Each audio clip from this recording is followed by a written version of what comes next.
I hope all are safe at home this lockdown period. This video is regarding the relationship between bits per second and the transmission bandwidth. So a couple of students asking me why this mobile, while taking the mobile data at the top end of the mobile showing the speed, right? So sometimes it is BPS, sometimes it is kbps or going to mbps. So I replied that many factors are there. One is the suppose the service provider, mobile data provider. Suppose they are advertising 10 Mbps means it will be divided among the different users in the locality, as well as the mobile interference. I am directly getting to this why this BPS depends upon the bandwidth availability, bandwidth provided by the service providers. And we all know that we are using digital communication. In digital, there are two states, either one or zero, right? So digital communication, the data, first the audio or video, whatever be it is first converted into analog, digital, right? Analog data is converted into digital by a analog to digital converter, and so digital data output is either 1 or 0. Ones and zeros are transmitted. So why these ones or zeros are mapped into pulses, right? For example, we are taking a NRZ pulse. I am not going to details about NRZ. NRZ, full form of NRZ is non-return to 0. So binary 1 is represented by a pulse and binary 0 is present by absence of pulse. No pulse is transmitted during binary 0. Binary 1 is transmitted for binary, a pulse is transmitted for binary 1. For let's take a binary pulse of width 1 millisecond. Then we will go further how the bits per second increases, bandwidth requirement also increases. That's we will check into the more details into that. So, in order to get more idea about the relationship between this pulse width of the transmitted pulse and bandwidth requirement, let's take one example here, a rectangular pulse. So, f of x is defined as a pulse of duration tau. Pulse width is equal to tau. It is ranging from minus tau by 2 to plus tau by 2. This is the time axis. This is a function f of x. So, this is a non-periodic signal. We have to take the Fourier transform, right? So, taking the Fourier transform, what we are getting is a tau sinc f tau, right? So there is a sinc function, though you might be knowing this one sinc. For example, sinc lambda is equal to sine pi lambda by pi lambda, and this sinc lambda is equal to 1 when lambda is equal to 0. Put lambda is equal to 0, we have to go for L'Hospital rule, and we will find that is equal to 1 when lambda is equal to 0. And sinc lambda is equal to 0 when lambda is equal to plus or minus 1, plus or minus 2, plus or minus 3, etc. And while plotting this one, what you are getting the shape like this. So the zero crossing will be happening at sinc lambda. This sine f tau is equal to 0. That is f is equal to 1 by tau. Every 1 by tau and integer multiples of 1 by tau, you will be getting zero crossing. So this is the main lobe, and these are the side lobes. The side lobes are amplitude decreasing continuously and finally dies out in both directions. Okay, so this is a frequency axis or omega axis or frequency axis, and this is f of omega. We are taking f of x, right? So the bandwidth is decided by the main lobe. So the width of the main lobe is equal to the bandwidth. Actually, it is 3 dB bandwidth. I am not going further details into it.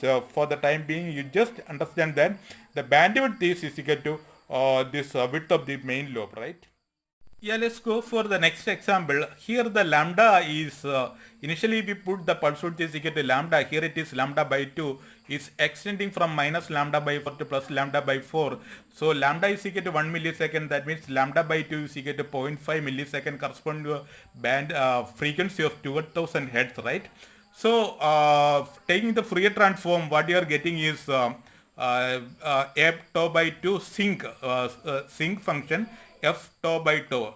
Exactly what we got the previous case. So you just forget this term, this amplitude term. Let me normalize this one. We are getting the same sinc function here, but the main issue is that here it is f tau by tau equal to the zero crossing will be happening at multiples of 2 by tau, 4 by tau, etc. and here also 2 by minus 2 by tau, 4 by tau, etc. So bandwidth is initial case it is zero crossing happening at this 1 by tau, right? Here it is happening 2 by tau. So bandwidth is doubled. As pulse width decreased by 50%, bandwidth is doubled here. Okay.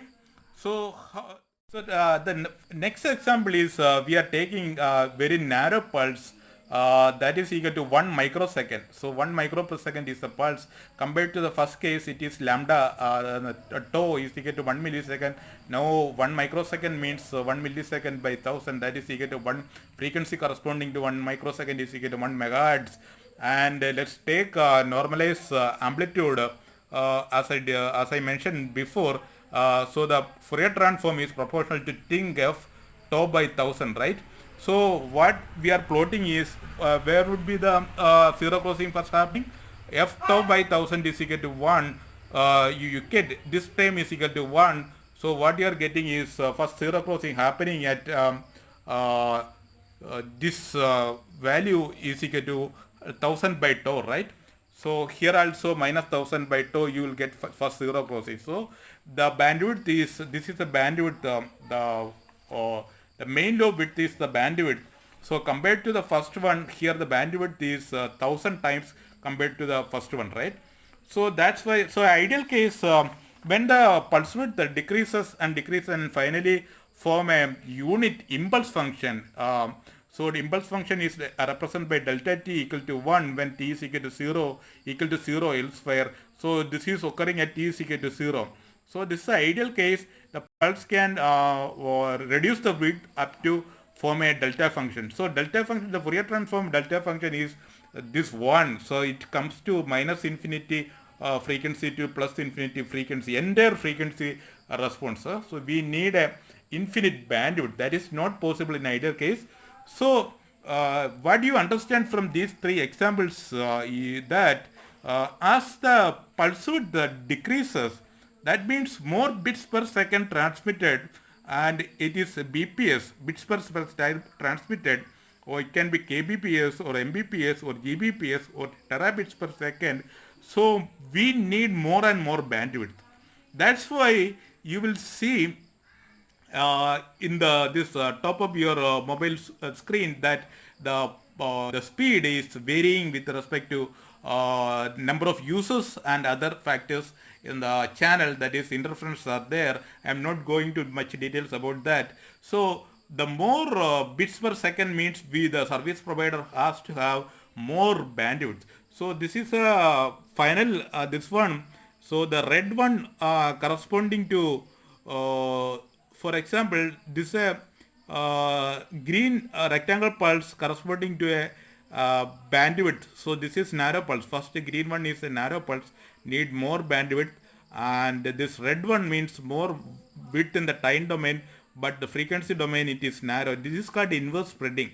So that's all about this analysis of a rectangle pulse. So rectangle pulse means digital communication. We are transmitting ones and zero is mapped into pulses as I mentioned.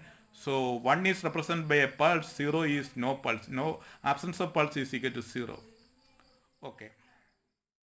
So in this analysis you studied as the pulse width decreases, we need more and more bandwidth. So pulse width decreases and coming back to a delta function or impulse, impulse function. So the entire bandwidth, so minus infinity to plus infinity bandwidth, the frequency spectrum we need, that is not possible actually.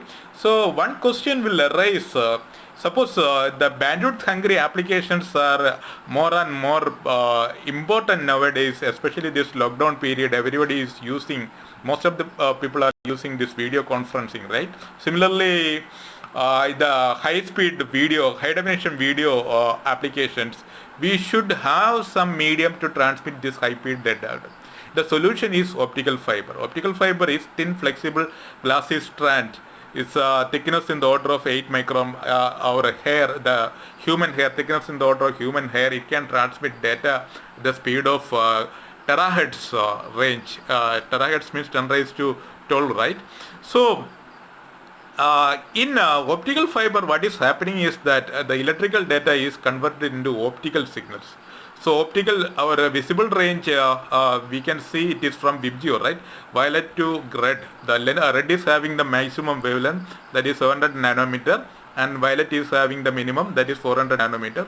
So in optical fiber communication, we are using IR region, that is three windows are there, three wavelengths are there mainly in use, that is 850 nanometer, 1310 nanometer and 1550 nanometer. So most popular one is 1550 nanometer. So the frequency at 1550 nanometer, we can use the formula, that is C is equal F is equal to C by lambda.